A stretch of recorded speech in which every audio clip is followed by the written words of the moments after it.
Hello, everyone. This is Nicholas Peter Ugero, and today I have the pleasure and honor of having Ryan Cristián of The Last American Vagabond join me today. Thank you so much for taking the time out to talk to me. Yeah, my pleasure, man. My pleasure. It's so important that we're always talking about this. Everybody out there who cares about what's going on, go out there, start a channel, start talking about it, start writing about it, start handing out flyers, right? I mean, it's great to see more people beginning to talk about this. And I took a look at some of your work, man. You're doing a good job. I really appreciate your style and the way that you're conducting yourself. It's good. Wow, thank you very much. I really appreciate that. I didn't even know that you that you did that, but that makes sense for you to do your due diligence to know who you're talking to. So thank you for that. Wow. Yeah. So just if any like poor soul doesn't know who you are or your website and what you're doing, if you can just give a brief introduction and then also like what inspired you to even start the channel or your website. Yeah, thelastamericanvagabond.com, the best place to go to these days with everything getting knocked off. I'm sure we'll talk about Patreon in a minute. You know, I've been censored damn near everywhere, it seems now. I mean, literally everywhere, I think, other than Facebook. Well, I guess Instagram's the same. But thelastamericanvagabond.com, go and subscribe to the platform itself, subscribe to the podcast. Both of those are hosted on my dedicated server, so they're protected, for the most part, they can be protected.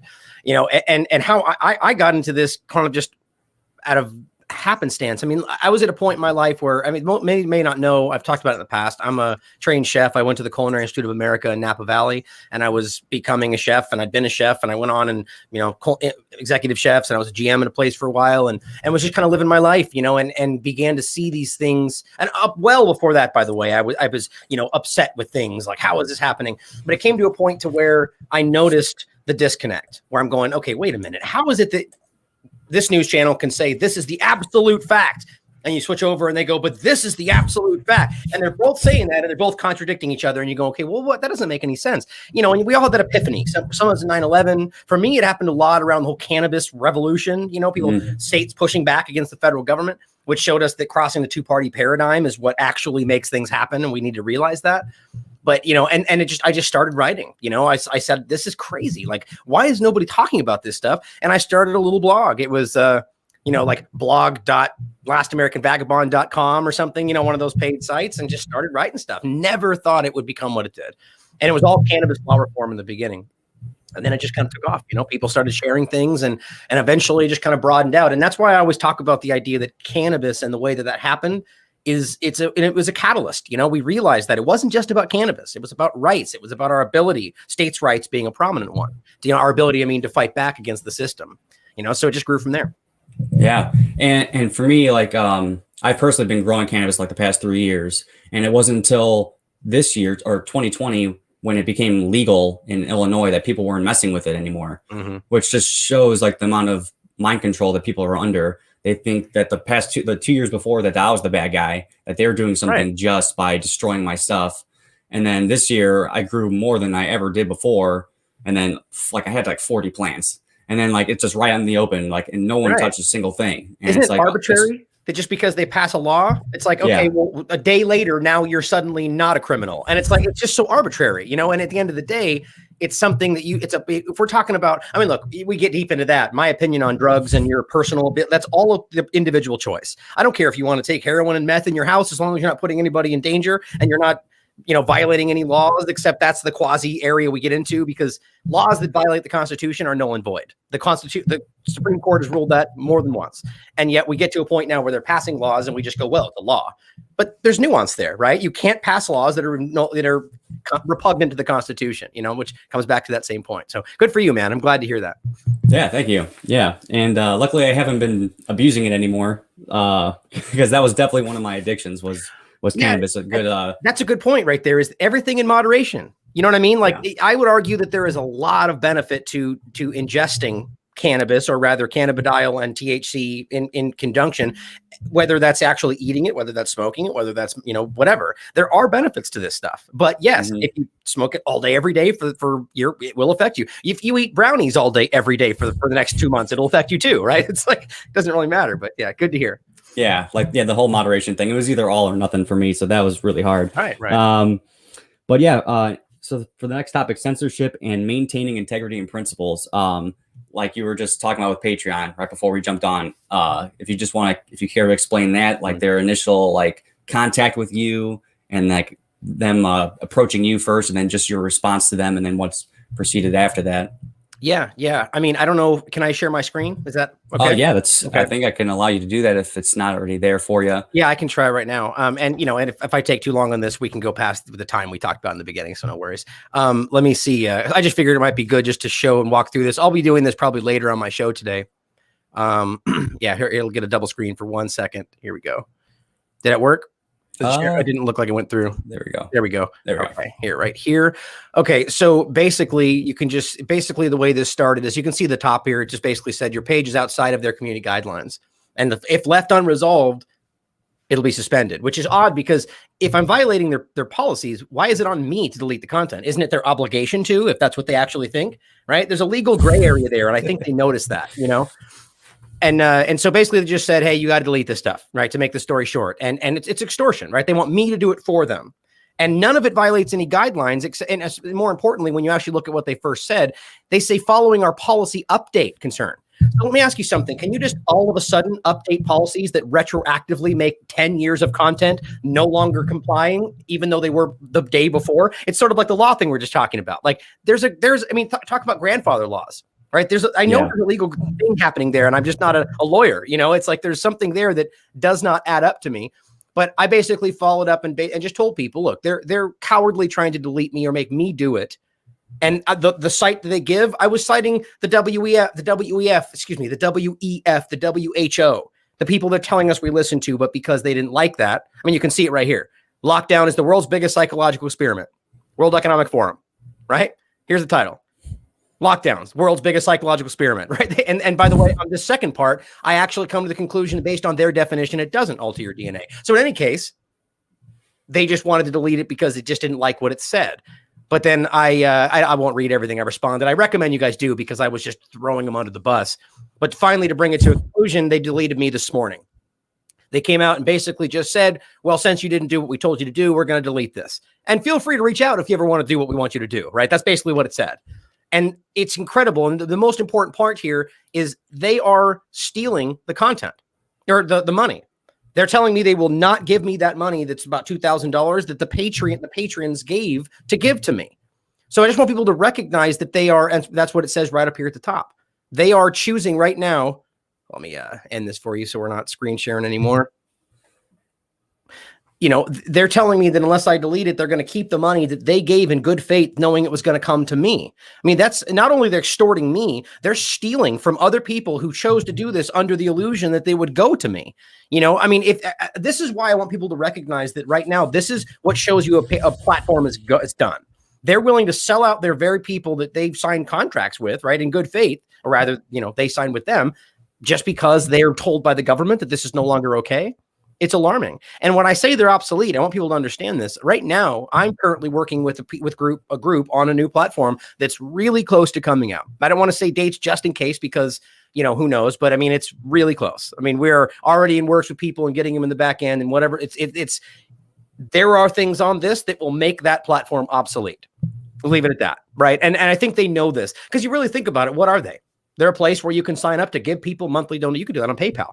Right? What's the real benefit there? You know, it's a community. That's what they just destroyed. And that's what we're building elsewhere, as well as a live streaming platform that we can go live on and discuss and all that. So sorry if that was long-winded, but that's no, not at all. I mean, yeah, you showed like the email and everything like that, which is totally you, which is awesome. It's like, yeah, like it's just awesome that you just gave him a big middle finger, told him to eat sand or pound sand. Sorry, that's the term. But yeah, it's just excellent because I myself, like when I was at my job in early 2020, they did the mask thing. I didn't have enough information at that time. I was not really learning at that moment in time. So like I was going along with it. I was like, oh, when the vaccines come, that's when I'm going to put my foot in the, like draw my line. But then I saw like a stupid video that they made about like temperature checks. You have to come into work with your mask on in the car, roll down your window to your forehead. And it's like, okay, I'm just done with this. I'm not doing this crap. I'm making $700 a week and I'm so lucky to have this job, but I'm not doing this.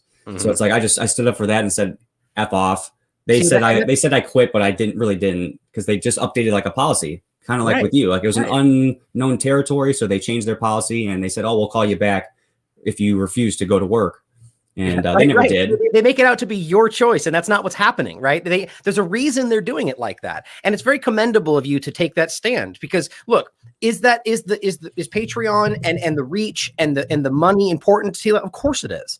But what's more important to me is my integrity and the fact that I'm not going to bow because of political pressure. You know, I'm fighting for those people. That's why they're supporting me. And look, there's no benefit there. They're not getting a t-shirt or a sticker. They're doing it because they believe in us. You know what I mean? And that's why because all the content on that platform is visible elsewhere for free. People know that. They're doing it to support me, you know, and that's what they want to pull. But the problem is that they will continue to go after our finances. This is how they will manipulate people. And the only reason I'm confident to just give them that middle finger is because that I know the community that I've built, as well as elsewhere, PayPal or just direct donations, will continue to support the Last American Vagabond. They don't think that's possible because they project what they are, right? They need to force people to follow them. No, people trust what we're doing and they believe in what we're doing and they'll continue to support it. And likewise with somebody like yourself, if you show them that.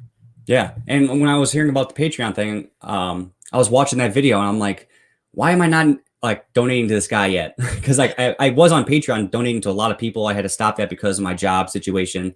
And then I ended up getting a second job and then they did masks later on. So I was like, all right, see, I'm not doing this. Especially when I had more information at that point. So I was definitely not going to do it. But yeah, so I haven't been really donating to anyone. I'm like, God, this content's just insane. Like the 3-hour videos, it's like, I love it. It's like it's like I'm researching with you to like an extent, like nice. I appreciate hearing that. It's so hit or miss, right? Half people tell me it's way too long, you know? Yeah, it's way too long. It's like, at least put timestamps or whatever else, or chop it up. But it's like, I understand to an extent, but it's like, just watch it in bursts if you need to. But yeah, then when you're talking about Patreon, I was like, okay, I'm donating to this guy right now. So I went on PayPal and I started donating. Just full disclosure, everybody, I'm donating to this man because I believe in him. Thank you. And then I know like Christy from or Katie, she messaged me or emailed me about the bumper stickers I got from your merch site. And she's like, oh, we had a little mishap. We accidentally sent you a shirt instead. So for that mistake, we're gonna just let you keep that. There's nothing you have to do. I'm like, oh, I'm not doing that. I'm donating $20 to this guy right now just because of that. I'm not gonna get this shirt for free because I know that costs a lot. They're good people over there too. That's another independent platform. You know, that's why that is the only thing in regard to, I mean, I wouldn't even call it advertising because I don't often even talk about it, but it's just, if you want to support us and buy a t-shirt or something, it's there for you. You know, they're good people, by the way, truthclothing.io. They're good people. And they've taken a stand against a lot of this stuff and gotten a lot of pushback as well. You know, so there's a lot of stuff on there too, other than my stuff too. It's just nice to support people that you believe are doing the right thing. That's what this all comes down to, you know? Yeah, exactly. And just the infuriating part about Patreon is that, because I know Dan Dix got kicked off of GoFundMe, but they reimbursed those people. They didn't because like those donations didn't go through. With Patreon, they're taking those donations. Well, it's early. It's too early to be. I mean, who knows what they're going to end up doing based on the way that looked and based on what I've seen happen in the past already with others being removed from Patreon or platforms like this. It's like this quasi, you know, for instance, Google AdSense has done that to countless people, including myself. Way back when I got kicked off Google AdSense, like before I had a YouTube channel. It was a long time ago, just with my webpage, and they just take the money. There's money that's collected in there and they just take it. Now, in that sense, it's from ad revenue, but in any sense, it's still something that you know, just because they decide one day that you're no longer in compliance, an honest agreement would settle up to that point. I mean, of course, right? Yeah. And so in the same sense, it seems like they're suggesting that it's not going to go to those people. I hope they give them refund, but it doesn't mean we should be any more trusting of what they're doing. You know what I mean? They're still willing to, I mean, how much, but guess what? They're going to give you, I don't want to assume, but who knows if it's going to happen that way. And I highly doubt that it will. I just like, and that's another thing that is just amazing about you. Like sometimes you say something and then you like rewind and then you reword it a different way to keep it more objective, and like it puts me on notice, especially like because like so many times people just are reactionarily just saying stuff and then it just snowballs into a big argument or just where you guys get nowhere, and just you being able to take that step back and just like rewording it or just making sure you choose your words carefully, it's just very commendable, and it's something I definitely respect about you consistently. Thank you. And I can't believe I didn't get into you until just recently. Like I'm just like, where's this guy been? Like the whole mask, like just dismantling the mask back in like, what is it, like December and then doing like the great mass deception, and then the more recent one with pneumonia. It's like, oh my God, there's just so many just obvious things out there, like just elementary things like the dry mouth and then breathing in bacteria and just pneumonia. And to your point about what you mentioned before we got into this, and this, maybe I'm jumping ahead, but you had mentioned the ability to not you're asking, how do we not see these people? And it's a really interesting dynamic we're seeing today where, sure, we're here, people are looking at us, so they go, well, you're not being censored. People can see you if they want to. But the difference is, you go back to a time, and who knows if it was ever actually like that. But let's hypothetically take a search engine that's not compromised. If you search for something, it should be based on popularity. It should be based on a lot of factors that are honest, right? And so today you go search for anything vaccine. You could be searching something about vaccines from 1980, and the first 30 things that come up will be COVID-19. What does that show you, right? It shows you that they want you to think. It doesn't matter if you ask a specific question about something from 20 years ago, you'll get flooded with things about right now, because that's what they think you may be trying to skirt, right? Oh, he's trying to find out things about something before. They want to get it in front of you. And so the problem is, if you search for, let's say, do masks cause bacterial pneumonia? You can literally search that title. Let's put it this way, because if you search masks, bacterial pneumonia, and the video that I did was the most popular video on the planet, that won't be the first thing that comes up. It'll be masks don't cause it, debunked, bacterial pneumonia, Dr. Fauci, 1918, all this different stuff. And that shows you that they're hiding this information behind what they want you to see. So the point being is that if you go, unless you have the URL, the direct contact to somebody, you won't know where they are. They're in this dark corner over here broadcasting that you can't see. So it's censorship. I mean, that's the current form of censorship. And yet they don't care if the people that already know what you're saying can go see you. They care about new people being introduced to things like the obvious reality that masks, a no-brainer, can lead to bacterial pneumonia infections, as many PhDs and doctors have pointed out. And just in case people are curious, we're talking about something very, very basic. You have strep bacteria in your mouth. It's one of the most common. It's also one of the most common to cause bacterial pneumonia. You wear a mask and you look this up anywhere, it causes your mouth to dry out. And the way you cause bacterial pneumonia is by breathing that kind of bacteria down, which is what happens when your mouth is dry. I mean, it's a no-brainer, as well as the fact that mask mouth is everywhere. And all these dentists are talking about it, which is because it's creating infections in your mouth. One of the most common is oral thrush. It's like a yeast infection in your mouth. It's gross. People have bad breath, cracked teeth. It's crazy. But you won't find this information because they don't want you to. It's frustrating. Yeah. And on Instagram, there was a guy yesterday, his name is Ask the Dentist. And he had a thing about masks, the moist mask, like that study that you were talking about with the metal box. And like, was that just an observational study? And it's like, he's posting it like it's just like, oh, moist, it's going to help hydrate your lungs. And then his next photo is like, his next post is like him with his arm rolled up with his little vaccine card and all happy about it. And like a lot of people were ripping him apart. It's like, how are you? And this was a holistic doctor. And then he has so much good content and natural things, like swap this for this, avoid fluoride. And then all of a sudden he's doing this. He lost a lot of followers. People were just like, I didn't even have to say anything because they were just naming off all the good points, like you were saying, like just breathing in bacterial pneumonia. It's just common sense. It sounds really like people, it really is. And it sounds like these people, like that example. I mean, I don't know for sure. I don't know who he is, but it sounds like that's somebody who was just swayed and tricked by the fallacy of authority, right? Like they are told, and that's how medical school is today. And there's plenty of doctors that will admit that you're not really taught to think anymore. You're taught to just do, they tell you they've got this. Oh, this is the pill you give. This is what that's the kind of mentality they have now. And so these people like that, they just probably trusted, well, NIH said it, well, then it must be true. And that's a fallacy, and I went through this painstakingly, and it's pathetically ridiculous. I mean, it's not only was it an observational study in a lab with a box where they just breathed into this thing. Meanwhile, we've got, I don't know, the 15, 20 random controlled trials that literally come to the conclusion, the opposite of what they're saying. But at the same time, I showed you articles on NBC, ABC from like a day before this, where they go, fact check. You should remove your mask if it's wet because it's dangerous. And I'm going, and they say, we have our fact checkers that verified it just for you. Okay, so who's correct, right? So just recognize that the fact check is not always as sound as people want to say it is. People say, oh, we talked about this doctor. Oh, that doctor was debunked. Like, what does that even mean? How does a person get debunked? It's just so silly the way the narratives are today. Everything he ever said was not true. It's just kind of funny. Yeah. Exactly. And in terms of like, yeah, the censorship, maintaining integrity and principles. So like, I know that there are some content creators that tend to self-censor to an extent. They don't use the word COVID. They don't use the word pandemic. They say pandemic or just keywords. They try to leave that stuff out, especially in their titles. I love the fact that you do not do that whatsoever. I personally don't do that because I couldn't care less. Like if I get less views, I get less views. If I get less traction, I get less traction. It's just, I just don't feel like that's a thing that I would want to do. Because at the end of the day, like you have to fall asleep and think about your thoughts and emotions and actions and things that you've done throughout the day and throughout the most recent past. And it's like, am I going to be proud of myself or am I going to feel ashamed and feel like I caved in when I really knew I didn't have to, because I knew what was right. Can you just explain like what your mindset is in terms of not doing that sort of thing? Mm-hmm. Yeah, it's hard because I never want to make it out to be where I'm criticizing the people that do. I get it. You know, I understand why, especially when people have more, you know, a job or a family and responsibilities, which their job is funding, right? You know, and that's not a bad thing, right? Funding is the only way this happens. People support them. But the problem is they can't, like, for instance, they can't just challenge Patreon because that may be something that they need in regard to conducting their business and so on.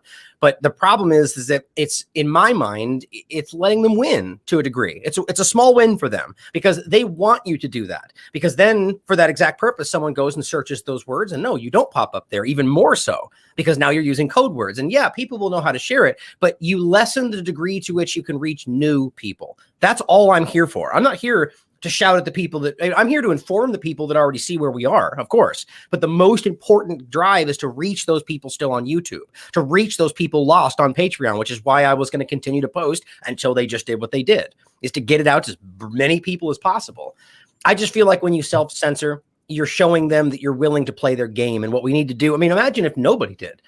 Literally, imagine if every single person was out there saying exactly what they thought, and it was happening like we're seeing with me. It can only happen so many times where they delete somebody who is literally doing what they're telling you you're supposed to do before it starts to be ridiculously obvious. And I think that what's happening with me and a lot of the people simultaneously is exposing that. A lot of people are seeing this, you know? So I argue we just need to continue to say what we think and let them show their hand, you know? But I do get why people do it. I just think it lessens their reach.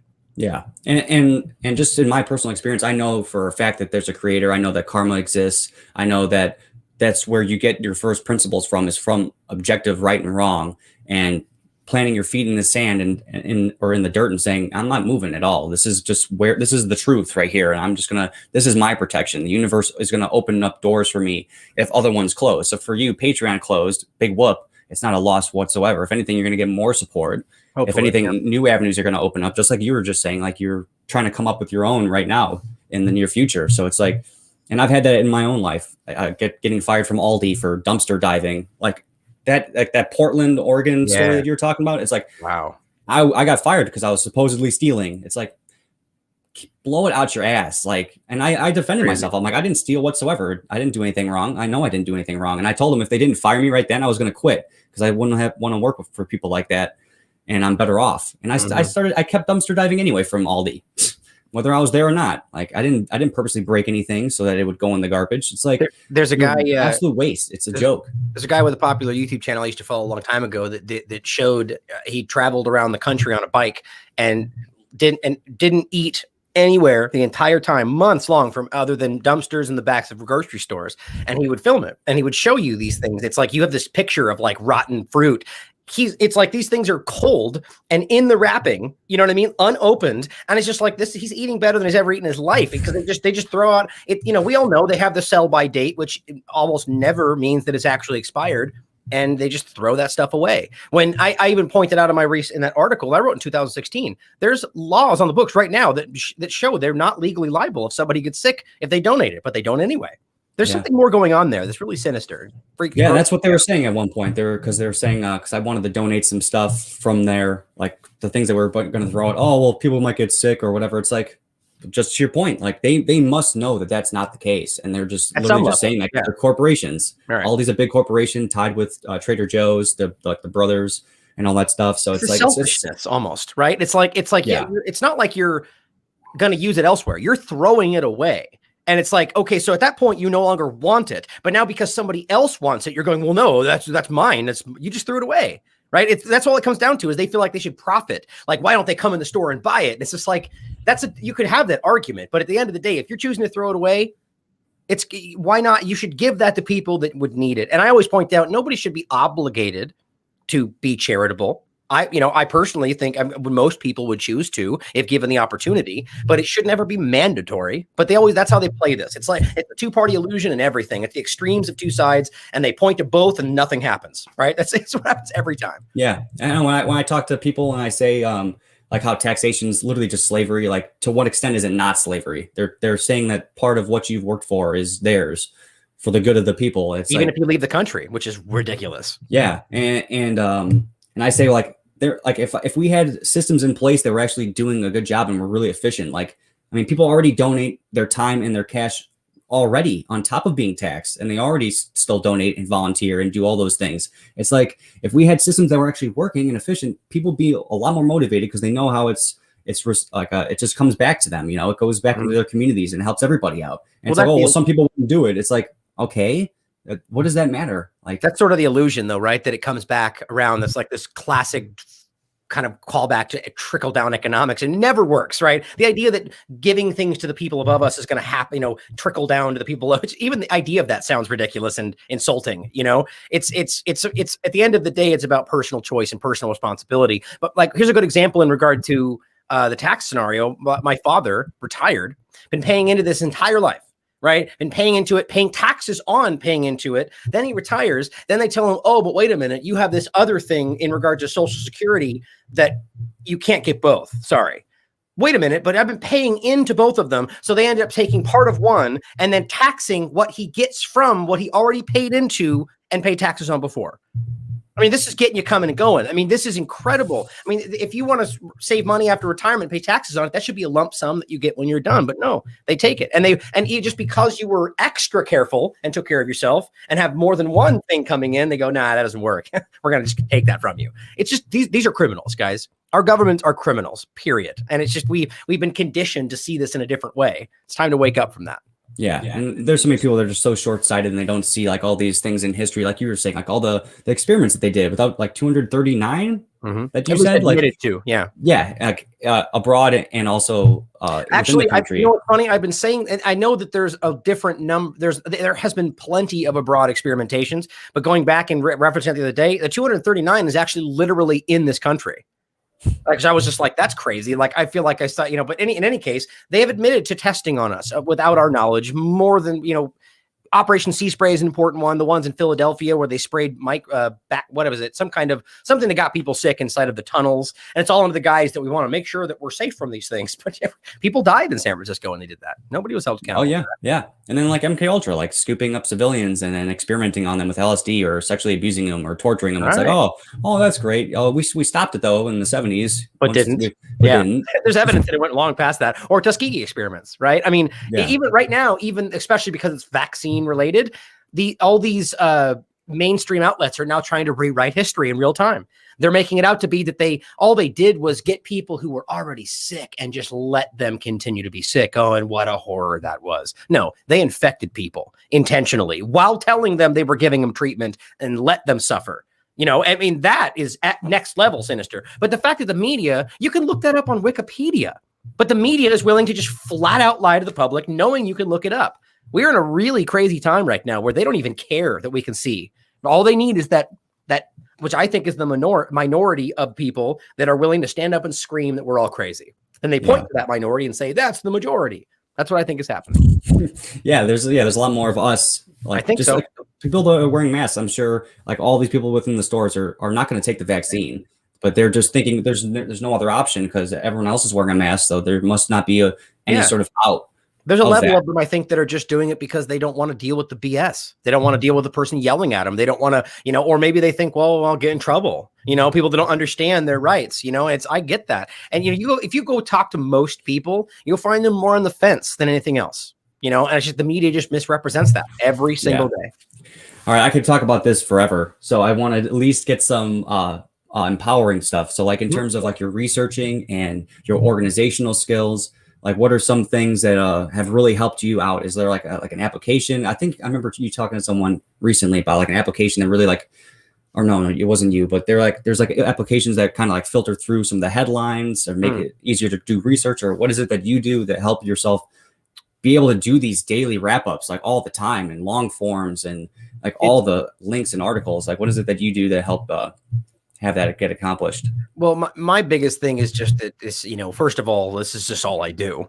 I mean, realistically, like, you know, once this, I never planned for this to be so all encompassing in my life, you know, but it ultimately became that way. And I feel that this is something, it's, you know, I'm meant to be doing this and it's important. So, you know, being able to do this all day or, you know, take off, you know, this is all I do all day long, you know, and then I break off and I relax the end of the night, you know, and so I have all this time to continue to research. But in regard to applications, not necessarily, more so it's about, this is what I said in the past, that right now people don't understand that the mainstream media, they aggregate their information from a very small select grouping of people, of outlets, Associated Press, French Press Agency.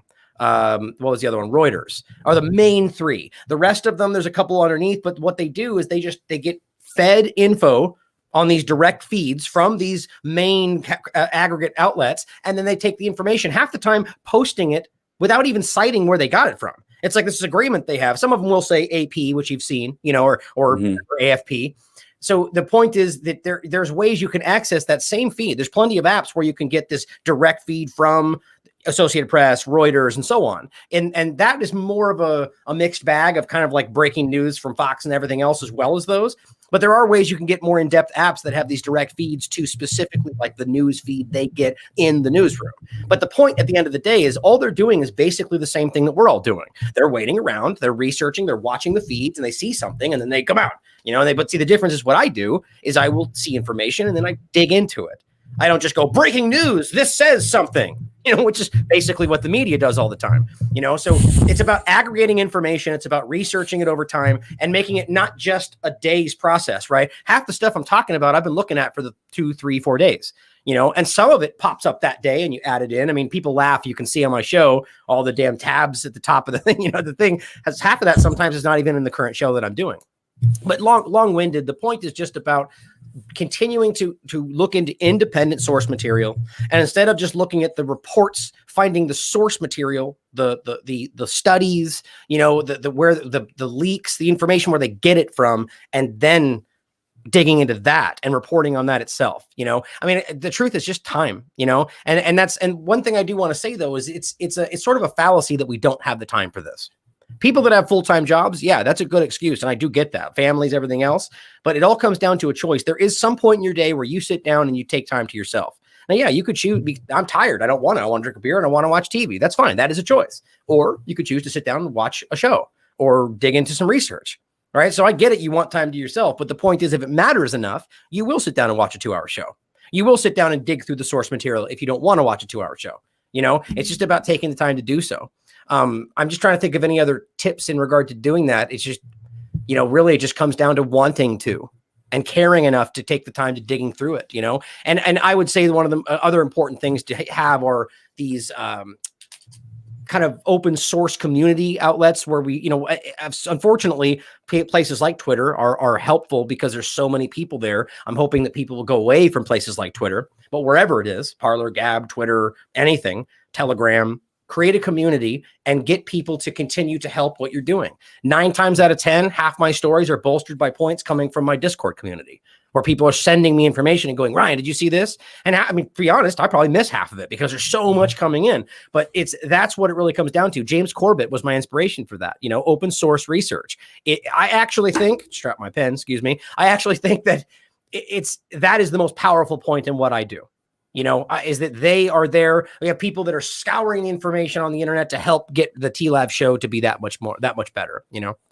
Yeah. And yeah, between you and James Corbett, just the respect you have for your audience, you know, you treat them like actual adults that have the ability to think for themselves, question everything, do your own research, don't take my word for it. And then you don't treat them like illiterate children. You don't just say, oh, just suck this in, you know, and that's it. Like what I'm saying is gospel. It's like basically every time you say like a sentence, like you say, as far as I'm aware, or like do more research, do your own due Which diligence. some people hate, like, by the way, because they've been trained to think that they need to be told what to think. I mean, think about what it all hinges on, right? Anywhere that you're being like the Fox News, CNN, the entirety of the report hinges on the trust you have for the person telling you. They're not, in most times, they're not holding up the source material and going, look, it says it right there. They're reporting it to you. There's no links at the bottom of video in regard to mainstream. So it's all about trust. Even half the independent media, people watch them and they trust what they're being told by somebody. Why do we do that? Right? I mean, think for ourselves. That's what's important. And that's, again, what James Corbett is a champion of that.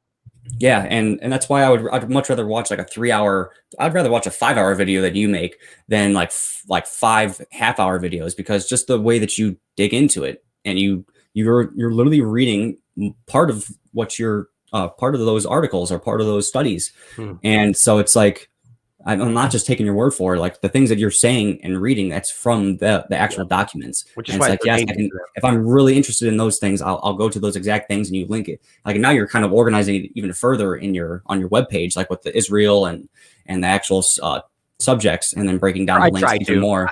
I try to when I can. That's one of the things people give me a hard time about. How, think about how funny it is that there's half the media out there, independent included, doesn't cite a damn thing. I cite literally everything I say in chronological order, and people go, "Why can't you put inch categories or give me some damn timestamps?" Like this is like, geez, like what can't I do for you? It's like I take so much time to do it. Yes, I could do that, and I try to. It's like there's just, and I shouldn't disparage, because they only do that because they care, and I get that they want to be able to research it, but it's just there's so much going on. It's like just do your what I should make sure people know, and I don't think I make this clear enough. It is in chronological order, the links, so it's you could just guess where it's at in the show and probably get pretty close. Yeah. Okay, because I know that we're already past 30-minute mark, but I wanted to get to just steps people can take in their own lives and in their own communities to make a difference. I know one thing that you've stated before in your videos is just going into a store without a mask on. Like for me personally, I can go into a Jewel. I've never had any sort of instance of anyone saying anything. Even if a customer said something, I would just laugh and be like, "Oh, well, aren't you protected?" So it's like, so I know that that's a simple thing that people can do that doesn't really require anything. Actually, because it doesn't require anything. You're not going to wear a mask. So like that's a simple thing, but just steps people can take in their own lives, and any like books or resources that you think have been inspirations to you or motivational to you, that you think would just benefit anybody. Well, in regard to steps in general, I think right now it's just, it's never been more important to stand up for what you believe in. Right. And maybe people believe in wrong things, but at the end of the day, it's about having the courage to stand up for things, especially when they're unpopular, if you believe that they're right. And the mask is a good example of, I've done extensive work showing you and people out there that all the random controlled trials show you that and they all say the same thing. There's no statistically significant difference on transmission, which is all that matters. And as well, on top of that there's scientifically proven, blood oxygen level issues and headaches and all sorts of stuff. I'm actually going to go over a new study from Dan Rancourt probably in this show today, showing you that there's all kinds of doctors admitting that, I have headaches all the time when I'm doing surgery. It's crazy, but the point is that if you want to challenge something like that, to show people that you have the courage to do so, go out, whether it's a mask, whether it's any number of things. Now, it doesn't mean that you need to make other people uncomfortable. That's never something that's going to be beneficial to you. But going out into an area where let's just say going to the store without a mask, to your point, you have every right to do so, whether or not what they're saying is true. It's your body, your choice. What happened to those people, right? But doing so is it's the Milgram experiment, I think, is what James Corbett pointed out a while back, that people tend to think that they have no other choice unless somebody shows them that they do. He used TSA as the example, right? Everyone's standing in line. Kids and women and old men are getting their everything groped, and it's just disgustingly weird. And people are going, "Oh, well, I guess I'm next." It's like, why aren't people going, "What is happening over there? Didn't you just grab that guy?" It's just like, nobody does so. But if somebody did, if somebody stood up and screamed and said, "This is wrong," it shows people that there's another option, is the point. So going out without a mask, going out and telling people that you think different. You know what I mean? That's the important part. It's not hiding and self-censoring like we were just talking about. Go out and express your opinions to people, and make sure you do your research so you can intelligently speak about it. And maybe they'll call you crazy. Maybe they'll laugh. It doesn't matter. Have the courage to stand up for what you believe in and go out and challenge that. That's what it's really about. I mean, in regard to books and different things, I mean, there's probably plenty that I could point out. that really kind of resonated with me. I mean, there's classics. I mean, it's funny. I just took this is not even a good example, but the Confederacy of Dunces is the book from which I took that character that I just made my new Twitter account from, which is a great book that I recommend everybody read, which often gets misrepresented by the media that calls other people Confederate of Dunces, but it's them that's actually talking about. But Infinite Jest is a great book, but these aren't good examples of challenging. I don't know. I've got the ones that I have that I really appreciate are the classics you'd see: 1984, Brave New World, War is a Racket. Smedley Butler is a classic that I really recommend people check out. I mean, I zoom in on my back. I'm sure you'll see some back there, but it's just about information that is challenging the narrative. You know what I mean? It's just become completely unallowable today. And I think it's important for us to continue to dive into areas that we may not even agree with.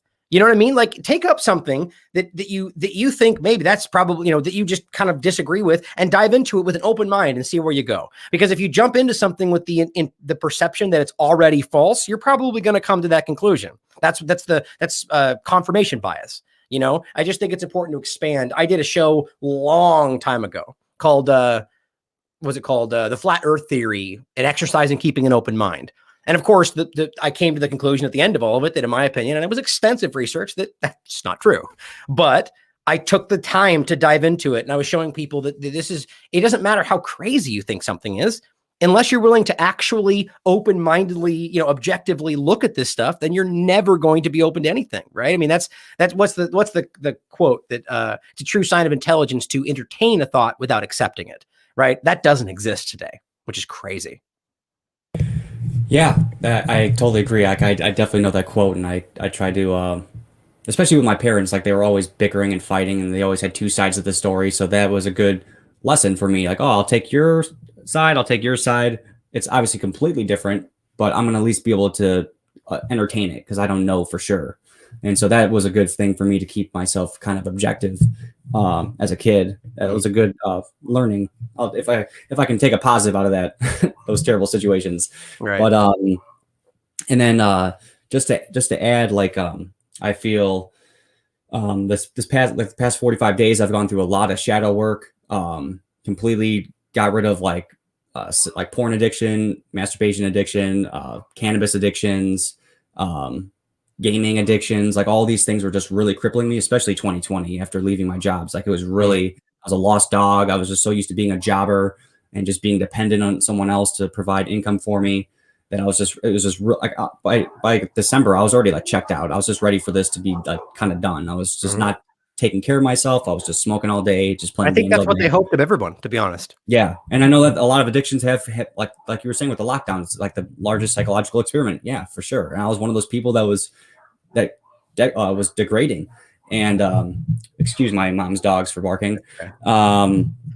But because I knew that I needed to go through this stuff in order to really even propel myself in this future, because it's only going to get harder from here on out.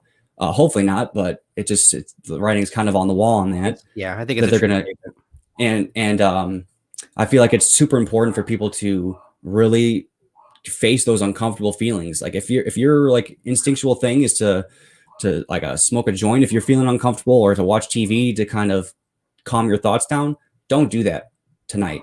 Just give yourself time to really think about stuff. Go look in yourself in the mirror and ask, like, what really is what's ailing me? Like, what is it that's really hurting me and makes me feel like I'm not good enough, or what's keeping me in that shame mindset or that guilt mindset, the unworthiness? Why am I pushing people that are my loved ones? Why am I pushing them away? Why do I have all these great people that I'm just like pushing away? Like, what is it that's really bothering me? And for me, it's like I had to fess up to a lot of stuff to my mom and my oldest brother. And it was super uncomfortable, not just for me, but for them, like things I was never, ever going to tell anyone in my life. And I've been so blessed, especially like talking to God and praying and all that stuff, that to really be at the point where I am now, where I have no urges. I don't even miss cannabis, and that's unheard of for me. I can actually look at myself in the mirror and be positive and say positive things without feeling like I'm just lying to myself or just like saying it just to say it. And I'm in a much stronger position now. Like, my emotions are a lot more centered. My mindset, my brain's feeling a lot better because my addictions are kind of taking a back seat and my brain's kind of repairing itself. So like my ability to ingest like all your information, and I feel a lot more capable. My brain's coming back. I feel a lot stronger, and now I'm in a much better position than I was even 7 years ago in terms of physically and mentally. And so I would say for anyone that's wanting to start doing like research too, like just get your own house in order, like before you can even really go out there and make a change. Like otherwise you're just going to be projecting that trauma onto like your solutions, like just like with beheading kings, like the people had that mindset, like they didn't really change much. So it was just that revolution where it just kind of went back to the same thing, if not worse. So I feel like just people also just doing their own internal work, especially, is very important for them to really be able to have that confidence to stand up and take that effective action. I couldn't agree more. You know, we can't, I mean, even in relationships, you know, you can't do anything until you first work on yourself and make sure that you're in a good place to do those things. You know, it's great. It's good to hear. You know, I would only add that I have a very, you know, I do just same point I said in the beginning. It's about moderation. I say if you want to go smoke a joint tonight and you think it's going to help you do so, as long as you're not going to do it every day for the next 2 weeks, right? That's my mindset. I'm very pro cannabis in regard to how it can help people. But I get your point, right? It's about the overuse and the addiction aspect of it, which you can be addicted to anything, right? So a lot of respect for being able to work on yourself like that. Most people can't even do that, right? So it's a good metaphor for where we are in general, you know, whether it's about your personal life or about the way you conduct yourself when you research, you know, take a minute and step back and look at what's going on and see if things you can improve yourself. As I always say, we need to be better than the mainstream media. We need to be better than the people that we think we're trying to strive to. A lot of people do, you know, if they're the ones out there manipulating and lying and misrepresenting, we need to be better than that, right? And this is a good example of that. Yeah, and when you had your interview about Carl Schwab, the person you interviewed, he was saying how they're projecting their pain and their trauma basically onto us, and it's just like a mirror, and that's like you're saying, we got to be better than them. So we gotta take all this stuff that they've created, all this trauma that they've created within these systems that are obviously inhumane systems, slavery systems, and heal ourselves so that we can just step away from that and not feel guilty for the things that we have done in our past and be able to create that new positive future for ourselves. And so I just want to say, I really appreciate you coming on here. I know we're already past the 30-minute mark, very much so. And I know that you've been censored on Patreon. I think you were on Twitter and you got censored on there because I just tried finding you a couple of days ago. Right. And it said your page was unavailable. That's what I was just joking about. It's at You're All Dunces. It's a play on Ignatius from the book I was talking about. Yeah. But I just said it. So look it up there. But technically, I'm not supposed to be there. I think Twitter will delete me when they find that out, but we'll see. but yeah, if you just want to give everyone your website and just where else they can find you. I know you're on like the other like on Float and stuff. Yeah, and, you can just search. I mean, 9 times out of 10, just searching the Last American Vagabond anywhere will pop up. Or more specifically, in a lot of them, TLA Vagabond is one word, which I find it's odd on, for instance, on Odyssey or Library. Odyssey. You can't, if you search the Last American Vagabond, it doesn't pop up, which is odd. But if you do TLA Vagabond, it pops up. But the website is always thelastamericanvagabond.com. Best place you can go. All the source material, all the links to other places are there. But these days, I recommend BitChute, Odyssey, Rockfin. You know, these are the alternative platforms, and soon to be, hopefully very soon, what we're working on, right? And you'll hear, you watching my channel, you hear about it. I think this is going to be a little ripple through what's going on here today. So stay tuned, and thanks for having me on, brother, and keep up the good work. Yeah, I really appreciate everything you're doing. I wholeheartedly believe in what you're doing, and you have my utmost respect and admiration. And for people that want to find you live, it's going to be like Rockfin, right? Or is it going to be on your backup YouTube channel as well? Yeah. See, what's interesting is, so I'm banned from a Google level, which I think is really strange. It's still like that, actually. Let me actually look if I can show it real quick. It's just really odd. It doesn't matter. I don't want to waste all the time. But oh yeah, there we go. So if I try to log in on Google, this is what it shows me, which is really odd. Oh, I think you have to allow it. There we go. So it says unable to access Google products. So it's not just YouTube. It's just like a blanket, like it's really strange. And it said this, I've tried to change it, tried to do something. Nope, just says unable no matter what I do. And so it's an odd scenario where, there we go, where I have no access to anything, including my backup YouTube channel. However, I have restream.io, which puts out all of my streams multi-streaming. You know, it has a backup connection to that backup channel. So I don't know whether YouTube has been unable to remove that or they don't care. But as of now, as long as I go live on Restream, it still puts it out to my backup channel, which is the Last American Vagabond # backup. But I kind of think that's going to go away as well when they discover it or figure it out. I don't even know. So yeah, it would be probably live streaming. The only places I go right now are backup YouTube, Twitch, VK, Periscope, and Facebook, I believe. Oh, and DLive as well. And Rockfin. That's right. And Rockfin. Sorry, it's just adding these on. But again, that will change as we go forward. Sorry, I wanted to include that. So that's it. No, that's perfect. Cause like I've only been watching your stuff after it's been already live streamed and you just post on BitChute or Odyssey. So I watch them there. Which is probably the best way these days, other than Rockfin or DLive. But you know what? I have to say this: DLive is censoring people, 100%. I just saw they're demonetizing all kinds of people. They're censoring channels. So as always, I'll continue to post it there, but I'm not going to promote DLive anymore. Wow. So Rockfin for sure, or the other two. Yeah, and I would recommend also Theta.tv. That's like it's got its own little crypto thing. They've been basically just video game stuff, but sorry, I'll ask you afterward. Go ahead. Oh yeah. Theta.tv. It's THETA.TV, and they have like their own kind of like crypto thing that they're doing, but it's been a lot of more gaming. But I think they've kind of opened it up more since then. Awesome. And, check it out. Yeah, you can earn crypto from interacting and all that stuff, or to like Odyssey. And so I really appreciate you just getting back to me so quickly and being open to having this conversation. I think it's just excellent. There's nothing but benefits from going to talk to other people. You get different audiences, different perspectives, and I think it's nothing but positives. And it's a pleasure to be here, man. Everything. And I wish you the best and stay safe and just keep doing what you're doing. You got my support, and hopefully everyone that's watching this also feels the same. And I wish you all the best. I look forward to talking to you again. Thanks, brother. You too. All right, take care.